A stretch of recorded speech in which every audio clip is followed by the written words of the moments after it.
Hey guys, this is Steven here with another video on how to play some logic puzzles. This one's on Hitori. The rules state that all the cells must either be white or black. In no row or column may you have any digits that repeat, and black cells may not orthogonally be connected with one another, whereas white cells must all orthogonally be connected with one another through the grid. So what I'm going to go ahead and do is I'm going to solve two puzzles, one easier one and one harder one, to share some common tips and tricks that'll hopefully make it easier for you to solve. Now, the first thing that I do is I look for pairs in the corner. And the reason for that is we can automatically fill in one white cell. What I mean by a pair is just two numbers that repeat. So a corner would be these three digits. So we look around and we do have a pair here. Now I know then that this 2 is going to always be white. And the reason for that is one of these is going to be black, right? And if this one is black, then that 2 is going to be white because it must be orthogonally surrounded by white cells. Or this cell is going to be black, making this a white cell, that a white cell, and that a white cell, and then it has to escape, right? It can't be another black cell because then it would trap in that 5, so then that 2 would be a white cell. So in either case, we know that 2 is a white cell. So that's tip number 1. Tip number 2 is I'm going to look for consecutive pairs in a row or column and see if there's a third repeating digit that exists. And if so, I know that third digit is going to be black no matter what. And the reason for that is we see in this example we have a pair of 5s that are consecutive and then this other 5 that's off to the side. If I were to make this white, these 2 would have to be black because you can only have one digit in each row or column. So I'd have to black those out, but you can't have 2 black cells orthogonally next to each other. So this has to be black. There's no other option for it. And so that is going to be extremely helpful. The other thing I look for is sandwiches. Sandwiches are when you have a pair of numbers separated by one number in the middle. So here you have 2 5s with a 3 in the middle, so we know that 3's got to be white. And the reason for it is if this were black, all black cells have to be orthogonally surrounded by white cells, and you just can't do that because you can't have the 5s repeating. You can't have both of them be white. So anytime you see a sandwich, the middle cell is always going to be white. And so you can see that here with this 2 we already knew was white is actually a sandwich as well. So there's two reasons that cell has to be white. And then here's another sandwich with these 2s and a 1 in the middle. And you can look at it this way as well. And so that is really helpful. And what we know is because the digits can't repeat, these 2s in this row must be black, right? Because we already have a white 2. And so these must be shaded in and covered because you can only have 1 2 in a row. And then the last tip that I would have is that make sure there's always an escape path for white cells because again they can't be isolated and they have to all orthogonally connect. So what we can do is we can surround these black cells with white cells, and then we know that this 3 is going to have to escape, right? This can't be black because otherwise the 3 would be trapped. So we make that a white cell, and because digits can't repeat, this 2 up here has to be black. And now you can see I've kind of created a wall here. So I couldn't make this 5 a black, otherwise I'd trap in these cells. So again, that's going to be white, and digits can't repeat, so this 5 here has to be a black because you can't have 2 5s in a row. And then we're going to do the same pattern up here. This 1 has to escape, so it has to come down. We can make that white. 5s can't repeat in a row, so this is going to be black. And now I can't make this here a black cell, otherwise it'd create a wall, and you'd have 2 black cells next to each other. So those have to be white. And then again, these white cells have to escape. So this is going to be a white cell because the black cells have to be orthogonally surrounded by white cells. This 4 is going to be a white. And we can't trap in this 1. This 1 has to escape, so it's going to escape that way. With the numbers not being able to repeat, this 5, you can't have 2 white 5s in the same column, so this is going to be black, and we're going to orthogonally surround that black cell with white, so that's a white cell. And that's it for an easier Hitori puzzle. What I'm going to go ahead and do now is solve another one for you guys that's going to be a little bit bigger, and what we'll do is go over those same tips and tricks, but perhaps a little bit faster. So I do see around the corners, unfortunately, there aren't any pairs. So we move on to the next thing that I look for is whenever I have a pair in the same row and then a third or fourth digit, we know these cannot be white, right? Because again, if those were white, these would both have to be black. You can't have that happen. So these are going to be black. And then these black cells are going to be surrounded by white cells. So this 3 is white. And what I typically do is when I make one cell white, I look all up that column and row to see if any digits repeat. So there's no 3s in that column or row. This 10, same thing, no 10s in that column or row.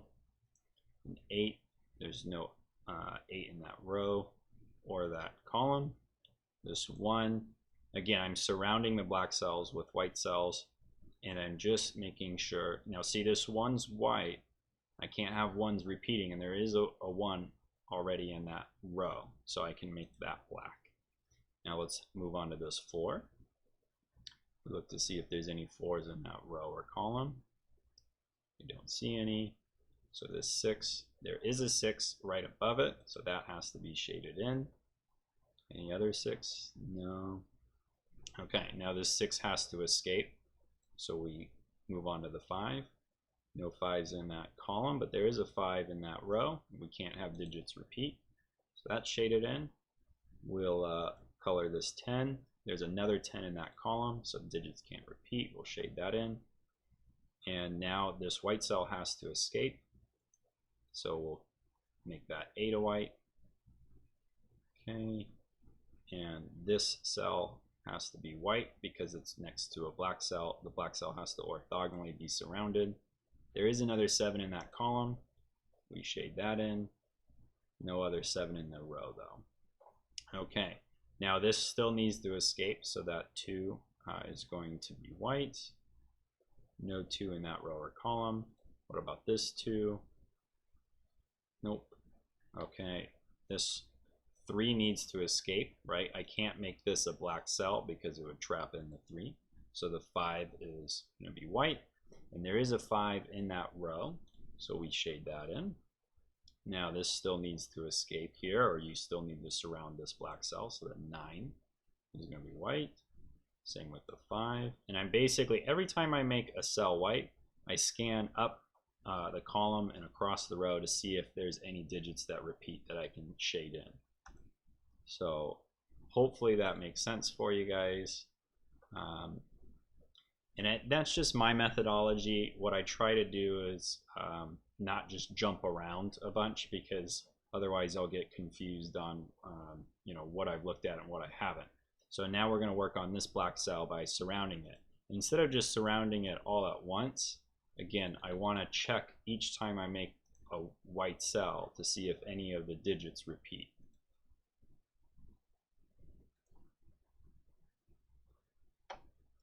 And now, so we didn't get much help there. Let's look at this 9. Nope. And the 4, up and down the column, across the row. I don't see any of those digits repeating. 6. No, nothing there. Okay, so that wasn't that helpful. Now what we're going to have to do is we're going to have to find some sandwiches, or maybe some more tricks where there's pairs. So here's a sandwich, right? A 7, 6, 7. So we can make that white. Up and down. I don't see any other 6s. Let's just scan each row. That way we're methodical about it. Now, so here's a pair of 7s. with a third one in that row and a fourth one. So we know these are going to be black because of the rules stated earlier. And now we can do our process again. So no 10 in that row or column, no 8s in that row or column, but we're just surrounding the black cells with white cells. Now this is a 2 that repeats. We can't have that repeat in the column. Okay, what about this 7? Okay, 3. There's a 3 that repeats in that row, so we shade that in. Okay. And this is how you go about it. 3.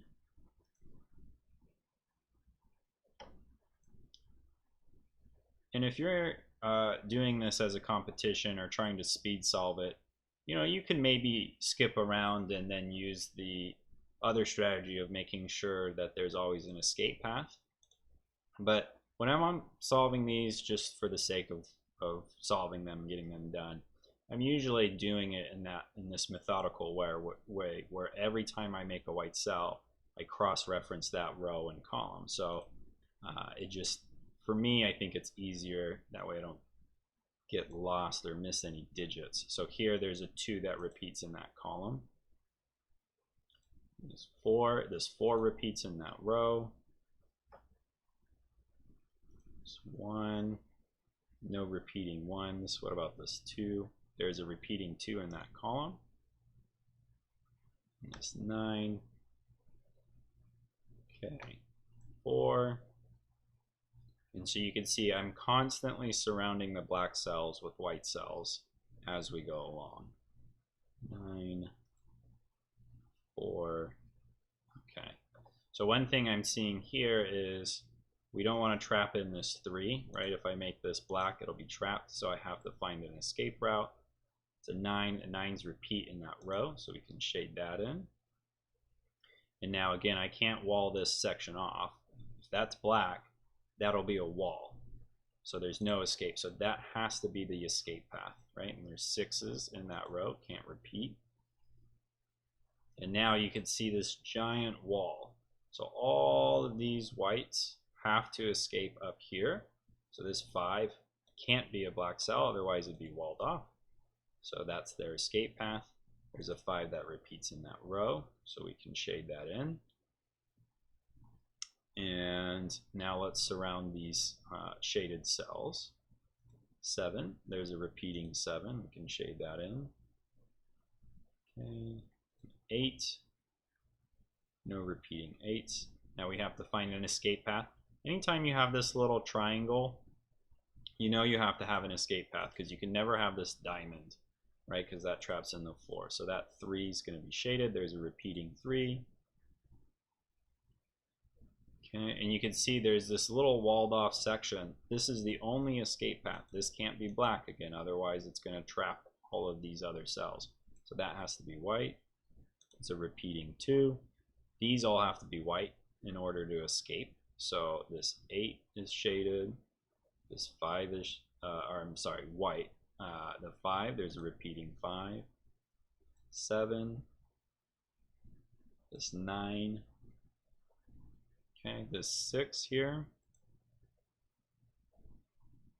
This 1 can't be a black cell because it would be adjacent to another black cell, plus it's the only escape path there. This 7 is going to be a white cell because this 2 has to escape. This 7 would repeat. This 6 is the escape cell for the 7. This 6 can't repeat. This 5 cell is the only escape path for the 10. And this 10 has to be a white cell, otherwise the 9 would be trapped. Okay, and now we're surrounding this black cell, plus this 2 is the only way for this 4 to escape. Okay, we can't have 2's repeat, so that one in that row. This 4, this 3 has to be the escape path for the 6.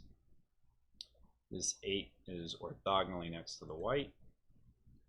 This 1 is the only escape path for this whole section, right? If I make this black, we wall in that whole section, so that has to be white. And then what am I missing here? A 3.